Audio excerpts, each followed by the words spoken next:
অহংকারী জায়গা আমি আল্লাহর দরজায় হবে না। এই জন্য টাকার অহংকার করা যাবে না, ক্ষমতার অহংকার করা যাবে না, সম্পদের অহংকার করা যাবে না, জনপ্রিয়তার অহংকার করা যাবে না, এলেমের অহংকার করা যাবে না, ধনের অহংকার করা যাবে না, সন্তানের অহংকার করা যাবে না, জাগা জমির অহংকার করা যাবে না। মানব হিসেবে আমাদের কোনো অহংকার নাই, আমলের অহংকার করা যাবে না, এলেমের গৌরব করা যাবে না। আমরা মানুষ, আমাদের কোনো অহংকার নাই। অহংকার একমাত্র আল্লাহর। অহংকার কার?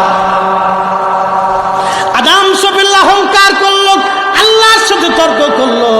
আল্লাহ রাব্বুল আলামিন বলেন, দূর হয়ে যা, বিতাড়িত হয়ে যা, আমি আল্লাহর দরজায় আর তোর কোনো জায়গা নাই। তার মানে আজাজিল যা করলো আমাদের উল্টা তাই করা লাগবে।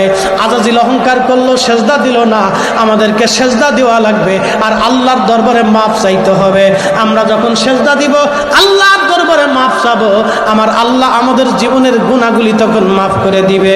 কি কথা কোন ঠিক কিনা?